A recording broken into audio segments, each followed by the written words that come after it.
frente a una situación que es crónica, que los servicios públicos del Estado son insuficientes para atender la demanda. Eso a veces se paga también en términos de salud. Y lo mejor que podría hacer, sinceramente, es dar un paso al costado.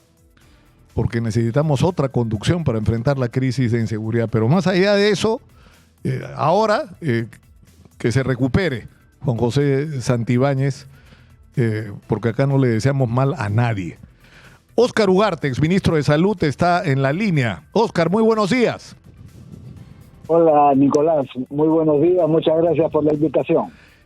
Pasó algo en el incidente de Bagua, terrible este asalto. Esta mañana, cuando se hacía el reporte, acá Pedro Paredes entrevistaba a una de las integrantes del grupo de los hermanos Guerrero y que contaba la terrible experiencia que vivieron. A la hora que había que trasladar heridos, resulta que era feriado, Óscar. Entonces, sí, como era feriado, no atendía gente en las postas, no había nadie en la morgue, no podían internar porque hasta el lunes a las 8 de la mañana que abren. Óscar, ¿cómo es posible? O sea, ¿tienes que esperar el horario de 8 a 5 para morirte? No, pero efectivamente eso no es posible, ¿no? Los servicios, en este caso, son del Ministerio Público, ¿no? Pertenecen a la Fiscalía, las morgues y todo lo que es ese tema legal. Tiene que tener las 24 horas, pues es obvio, como las funerarias, como todos los servicios que tienen que ver con la vida y con la muerte, ¿no? Entonces, la verdad no entiendo por qué no podían atender. Esta es una norma, es como decir que los servicios de emergencia de un hospital atienden solo de día, es absurdo. Los servicios de emergencia tienen las 24 horas, ¿no es cierto? Y lo que hay que hacer es dotar de las condiciones para que pueda funcionar las 24 horas. Es decir, de repente le falta personal, de repente no tienen determinado tipo de equipamiento, pero eso hay que resolverlo. No puede ser que los servicios de esta naturaleza se acojan a horas de oficina, pues. Esto requiere una atención permanente porque es un servicio público indispensable. Mira, pero esto no estamos hablando solo de Bagua, ¿no? Sino, mira, ha habido un incidente en la avenida Grau, en Barranco, en medio de toda la juerga que ha sido este fin de semana, ¿no es cierto? Hubo sí, una pelea bien desigual, debo decir, entre 3 chicos contra uno. El uno salió muy golpeado y uno de los temas más serios que tiene es un hematoma muy grande en el ojo. Cuando han ido a medicina legal no había oftalmólogo. O sea, no había cómo hacer el reporte de cuál era el daño que se le había causado. Entonces regresa en horas de oficina también el día lunes. Es que no puede ser. Es que no puede ser, Óscar. No, tú en algún lado has dicho, no hemos aprendido nada de la pandemia. Es cierto. Lo que se aprendió ya se olvidó. Y ese es un problema serio, es un problema de gestión. Porque hay cosas urgentes que atender y para eso hay normas, ¿no es cierto? Por ejemplo, puede ser que un servicio no tenga todos los especialistas, ok, pero en ese caso tiene que haber personal de retén para que en los momentos que se le necesita asista. Y ahora, felizmente, el Congreso está ya aprobando una norma que viene siendo reclamada desde hace años.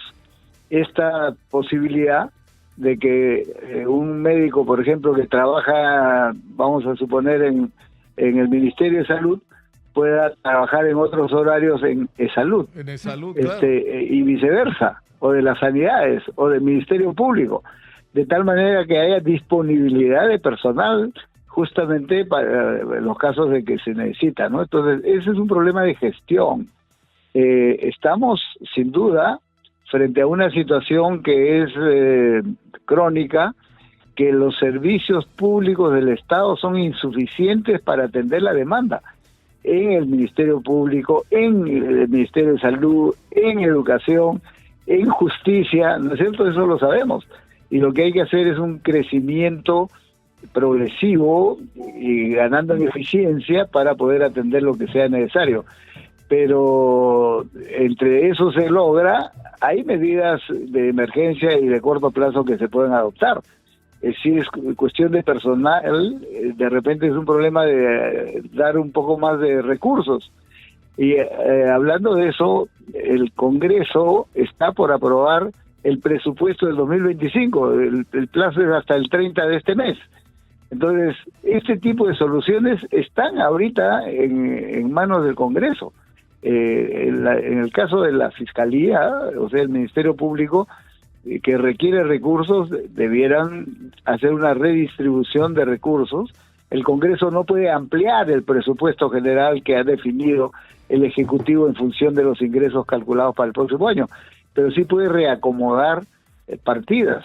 Y entonces estas partidas, para algo que es realmente de emergencia, porque en un contexto de incremento de la violencia, ampliación de muertos y heridos, fortalecer estos servicios es una necesidad. Hay que darle los recursos que requieren. Y cuando es pensando ya en más largo plazo, Nicolás, hay que hacer una planificación estratégica de los servicios del Estado y no estar, digamos, frente a cada coyuntura reaccionando. Hay que planificar los servicios de aquí al 2050. Felizmente ya hay un plan estratégico del 2050 aprobado por CEPLAN y que ya es documento oficial desde hace 2 años, que nos contrasta con, por ejemplo, el crecimiento demográfico que va a haber, los tipos de cambio. Va a haber hacia el 2050 90% población urbana del país y solo 10% rural.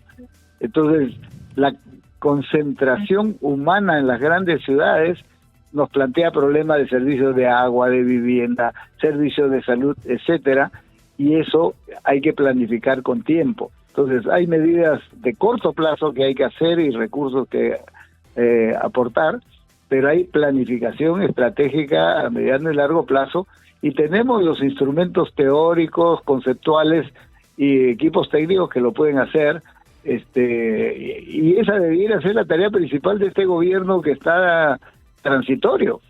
No tiene que pensar en resolver todos los problemas, pero por lo menos planificar y atender lo urgente, ¿no? Claro, porque lo lógico, fíjate, hemos entrevistado la semana pasada a enfermeras que eran del ex-CAS COVID, ¿no es cierto?, que habían logrado el ser